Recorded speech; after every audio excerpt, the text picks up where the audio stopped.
When you're designing a space for someone, you're given access to very intimate information about how they conduct their lives. When you think of other partners that businesses hire, whether it's, branding, marketing, advertising, various consultants, even with those folks, their companies tend to be more guarded with what they share, or they don't share things that are necessarily real. They're more aspirational. But when you're dealing with the day to day of how you're going to move throughout an environment, you get more kind of privileged information. And once you have that information, you can do almost anything because the language of design is universal, whether you're creating a space or a brochure or a video, if you deeply understand who you're doing that work for. Hello and welcome to Open Source Workplace. Thank you for joining us. If this is your first time, please hit that subscribe and notification bell so you're alerted for additional and further videos that we bring to you today. I'm very happy to bring you Joseph White, Herman Miller, who is Director of Workplace Futures and Insights. Joseph, how are you doing today? I'm very well, thanks. Thanks for having me. No, thank you. Thank you. We met, I don't know, maybe a month ago now when I was there in Michigan. We've also met up since then. And with your insights, with your experience and history, I thought it would be good to bring you onto the video and actually share your experience with the teams or with the audience. So, you did interior design at school. Did you ever think you would end up in a workplace doing workplace design and what you did? When I started in school, I started studying architecture, and I could not pull my brain out of the interior environment, out of the plan. Because for me, the only reason a building exists, unless it's sculpture, is to create an interior. So I spent all this time in school developing what my professors told me were way overdeveloped floor plans for the ask of the project and ghastly exterior building elevations. So I got some really great advice from one of my professors who tapped me on the shoulder one day and said, maybe you should consider transferring to the interiors program. So I did. It was a great move. But I chose to work in commercial spaces in particular, as opposed to residential or some other aspect of design, because I felt like that was where there was the greatest opportunity to make a positive impact for people. And there were some other reasons as well, but that was kind of the main driver. I never thought I would end up working for a furniture manufacturer, so it's been kind of an interesting journey to get here today. Yeah, no, well, let's touch a little bit on that journey. I think it's fascinating that you have, given where you started. Obviously, you worked for a couple of architectural firms, and one of the things that I really found interesting and appealing was some of the work you did at RAPT, where you basically, you developed a program to really understand, when they do their early investigation, what is that company, what is their culture, how do the employees do? If you want to sort of tell us a little bit more about that program. Yeah, sure. So I was originally attracted to that firm because of the way that they went about learning about their clients. And at the time when I started learning more about them, this was something that was very different from anything that I'd experienced in my career. There was really this deep dive to understand at the core who their clients were and what drove them. And that was kind of the first prerogative. It wasn't how many butts and seats do you need. It wasn't filling out a programming spreadsheet questionnaire. It was who are you, how do you do things, and why. And that was something that was really refreshing to me, to kind of dive into that point. When I joined, or after I joined, I started pushing more and more into that and really started to become aware of this language of the profession of what I now know as design strategy, and really started to dive into that, because you start to realize that when you're designing a space for someone, you're given access to very intimate information about how they conduct their lives. When you think of other partners that businesses hire, whether it's, branding, marketing, advertising, various consultants, even with those folks, their companies tend to be more guarded with what they share, or they don't share things that are necessarily real. They're more aspirational. But when you're dealing with the day to day of how you're going to move throughout an environment, you get more kind of privileged information. And once you have that information, you can do almost anything because the language of design is universal, whether you're creating a space or a brochure or a video, if you deeply understand who you're doing that work for. So everything was kind of built off of that. Um, and, to get, you mentioned the kind of the upfront kind of programming process, discovery process. Um, a lot of that ended up being triggered actually by Herman Miller indirectly. There was one year I had been pushing on some of this design strategy thought at Wrapped around how we could optimize our process around that and take that information and feed it more directly into our design work. But it was around NeoCon season. I didn't go to the show that year. Someone from the studio did, and they came back and said, "Hey, I saw this. You might think it's interesting." And they dropped on my desk two decks of cards. And each deck had 10 cards, and it was a set of 10 different types of activities that are conducted throughout the course of modern work, and 10 settings or 10 different spatial types that exist within workplaces. When I saw these with no additional explanation, my brain lit up because I started to realize this as a new kind of really robust programming language for the built environment. Because previously with our clients, we were recreating the wheel every single time to come up with a new framework to help them begin to understand and distinctly identify the different types of work that they were doing, and then connect that to the physical environment. And with these kind of 10 activities and 10 settings, here's this new modular way to start to code the built environment and link it back to human behavior. So that was really the foundation. And from there, I built this full like end-to-end discovery process. At the time, not having any idea that Herman Miller already had a full discovery process. And it was really interesting to, once I became aware of that, look at what I had built for Wrapped and look at what was existing, and they were almost parallel. So I mean, that was definitely like a hairs standing on end on your arm kind of moment of realization. Yeah, so and just a couple of things on that. So, do you think external companies can understand the employees better than an internal team? And don't feel like you sort of push one way because I can see the benefits of both sides of it. I'm just curious, I like to work with the team myself Sure. internally. But I do appreciate that the sort of the vision and, to your point, the frameworks that Yeah. an external company may have. I was just curious your thoughts. It depends. Every company's different, and it really depends on the culture of that company, their life stage. Are they stuck in a rut, which can happen? But sometimes it's really beneficial to work with an outside voice because then you have the opportunity to those outside perspectives can meet with individual workers and get their perspective. You can meet with management, you can meet with leadership, and you have this opportunity to bring in unbiased perspectives and synthesize those and then share them back to people.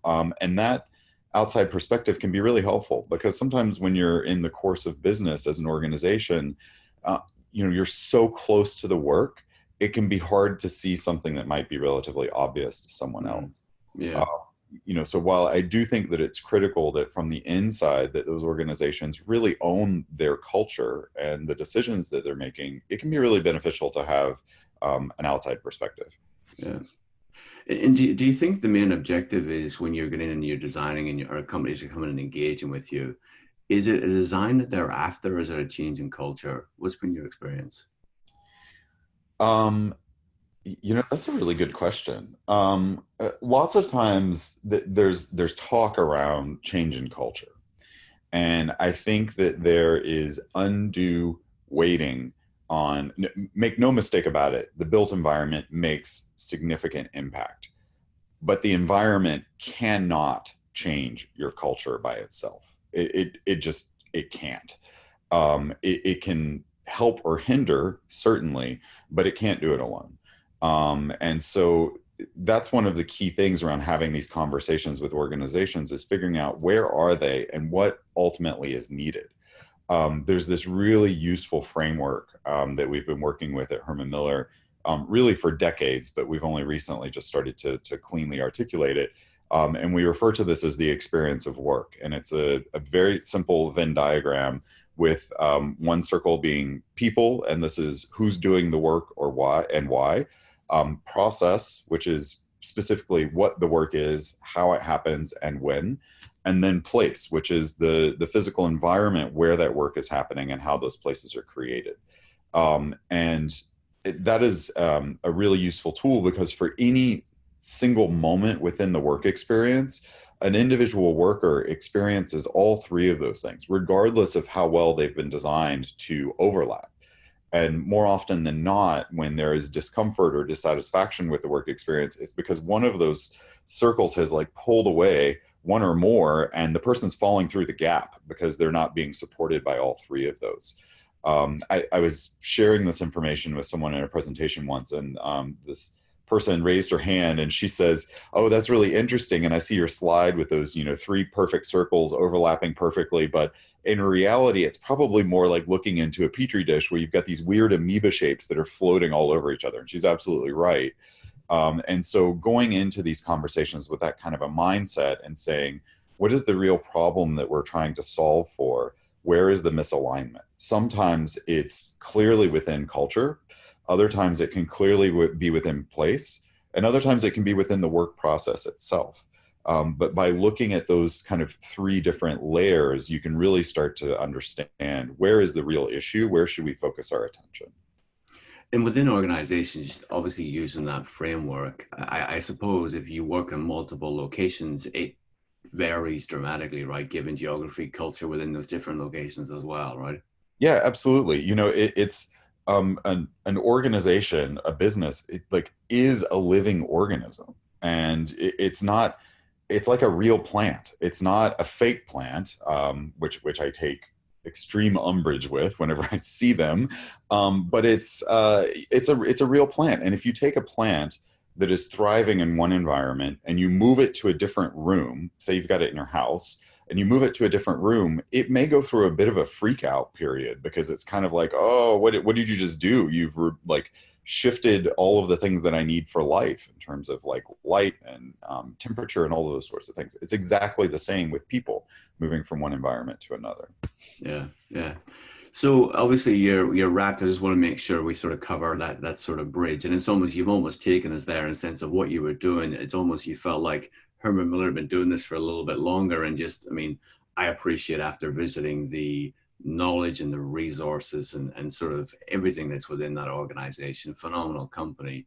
So how do you want to sort of help us understand how you made that move I and made that what jump. encouraged you? So this, it's funny how life can present opportunities at certain times. So I had been working with the leadership and several excited people within the studio at Wrapped, not only to deploy this new kind of design strategy process up front, but we were also beginning the transition to truly agile teams. And I mean this more in the sense of Scrum teams that are typically associated with software development, but applying that methodology to the work of design of physical space. Not easy, by the way. And it has taken years of trial and error, and they are thriving in that mode. And I know that it had taken them a while to get through it. But anyways, when I got the call from a dear friend saying, "Hey, I think you should talk to these people at Herman Miller. They're looking for someone and it might be a good fit for you." Um, all of that stuff at Raft was just coming to fruition. So it's like I'm just invested all of this time to implement this new thing. And like now this is happening just as it's becoming real. But when you get a call from a company like Herman Miller that says, we want you to engage with some of our best thinking that has happened over decades, and we would like you to help us push that further into the future. I mean, you can't like, I couldn't say no to that. I mean, it was one of those moments where you hear that and you're like, wait, what did you just say? So knowing that I would have access to the archive, to the research archive, and the opportunity to maybe contribute in the smallest way to the kind of hallowed halls of thought and design leadership that have been part of Herman Miller's legacy, you just don't say no to that. Yeah, no, I can fully appreciate that. And again, I'm referencing always my visit there because it just meant a lot to me. And, we've often we discussed as well previously that book that was published in 1968, where it goes through and breaks down the workplace of then the different scenarios, the situations, and the troubles, and almost the transformation that the workplace was going through. And I was reading it, and I was almost going, well, that's the same thing today. 50 years later, we're Yeah. still having the same conversations, you know. I know you have thoughts on that too. Oh yeah, definitely. It was so that book, The Office: A Facility Based on Change, is the title, and it was so incredibly prescient at the time that it was written, and it still is now. I mean, it was one of those things, we were talking about this, where the first reaction was like, oh my God, this is so amazing. And then this like mild state of depression, be like, when you realize, why haven't we figured this out yet? It was, kind of my emotional state behind it. But then I started to realize that the reason why it's so applicable is because it's about deep insight into the human condition and human behavior. And there are so many aspects of our society and the experience of work that are changing incredibly quickly, especially now, as we are really on the threshold of an entirely new way of engaging with work, with the advent of artificial intelligence and machine learning coming directly into the work process, the drive to automation being very real. I mean, this is a major transformation that we are about to embark upon. But still, those insights from 1968, many of them are still applicable because humans don't evolve that quickly. And when we pay attention to what motivates us, what drives us, what are our fundamental needs, and use that as a foundation to build upon, then we can kind of prepare for this bright, hopefully bright, shiny future that we're moving towards. Yeah, yeah. No, it's a phenomenal read, and I keep going on. I reference it to everybody. It was really a flashback to me. It was crazy. So obviously you moved it to Herman Miller. What do you want to achieve there? What's your personal goal of what you want to achieve with Herman Miller?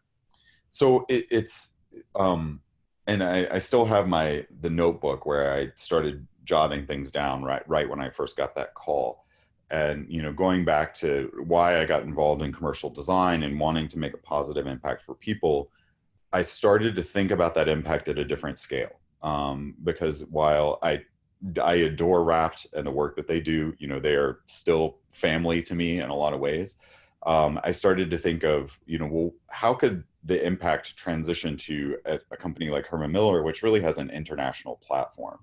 And I started to think about, well, what does that mean in the course of an individual company versus a multinational company versus many companies around the globe? There people love to quote the statistic that we spend 90% of our time indoors. So the built environment, as I was saying earlier, definitely has an impact on people. You can also look broadly across what's happening in the world and society, and there are a lot of really messed up things going on right now. People are not treating each other very well. And there's just a lot of just negativity swirling around in society in general. And so when you think about the amount of time that people spend indoors, the amount of time that people spend within the context of work, and what that context is for the vast majority of people, which is really pretty bad. It's about like restricting your humanity, restricting your sensory engagement, restricting your sense of autonomy, your ability to achieve things.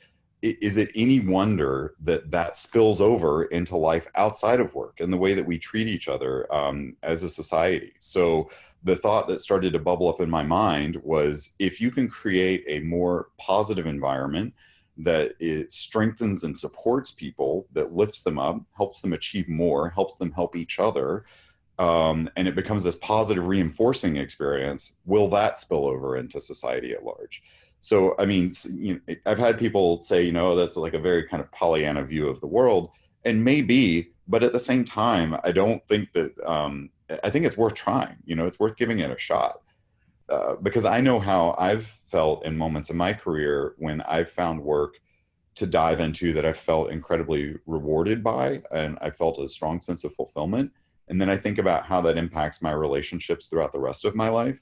Those are really bright moments. So that was, yes, getting access to all of the nerds that have walked the halls of Herman Miller in the past, and their thinking was key, but also this potential to make greater impact was a huge driver as well. Man, that's deep. It's deep, and it's a wonderful aspiration. And I totally agree with you. You know, if you don't shoot for the moon, you know, then where are you gonna hit? You know, so Right. no, I totally buy into the approach. Is there a specific way you think to get at that, or are you still trying to evolve that picture? Um, I do, and well, yes, is to both questions. Um, at the heart of it, it's understanding that, we are all people, and there are fundamental things that we all need. And that's something that, Herman Miller's done a lot of study on, and, we've identified this set of what we call fundamental human needs, very similar to Maslow, but with more within the context of work. But then on top of that, building up all of the things that make us unique. And so it's realizing that there is no one size fits all solution for anything. And that's one of the bright spots that I see with the advent of the state of digital technology right now, is that it's affording the opportunity to manage the degree of complexity necessary to support human life in a way that it can thrive naturally. So, one of the things that I love about that facility based on change book is there are a series of diagrams. And so for those of you that don't know, this book was essentially the manifesto or the think piece that went along with Action Office, the world's first, workstation product. That product was originally designed in more of kind of these, 120-degree kind of three-sided honeycomb-esque like cellular spaces that were intended to provide both prospect and refuge for individuals. They were intended to provide a high degree of flexibility and choice for each individual to set up their immediate environment. And the series of diagrams goes through and it shows like a flat wall and a person standing in front of that wall and saying this is bad because their back is exposed and they're always going to like feel at risk. And then it shows two walls and says, oh, this is a little better, but they're still a little too exposed. It shows the three walls and says, this is ideal. And then there's one that shows four walls and a box and a person in the middle. And there's an X through it that basically says, never, ever do this. This is awful for the human condition. But what happened with that product? They turned into these ice cube tray, like row after row after row of these square boxes. And so it started with a platform that could offer extreme diversity and customization within the space, and ended up becoming something that became about extreme standardization. And a lot of that was because of one, the state of thinking and culture and management style at the time. It was very much like a factory mindset, driving things in a way towards standardization, but also technology. So digital technology was just beginning to enter the workforce, and it was not mobile. It was not flexible. You had these big devices that had to be anchored in one place, and that was it. But now it's kind of, funny that, 50 plus years later, changes in culture and changes in technology are actually beginning to afford the opportunity for that extreme diversity and flexibility and mobility that were the original thoughts behind that product. Mm. So this is actually, I think, a really exciting time that we can actually begin to support work in that kind of context in a more humane and natural way.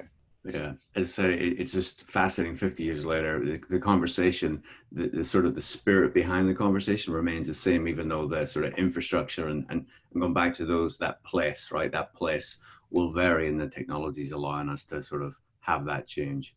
Yeah. So one final question I'd like to ask everybody: if you had one piece of advice or guidance on what you've experienced or what you see in your organization that maximizes workplace productivity and employee experience, what would that be?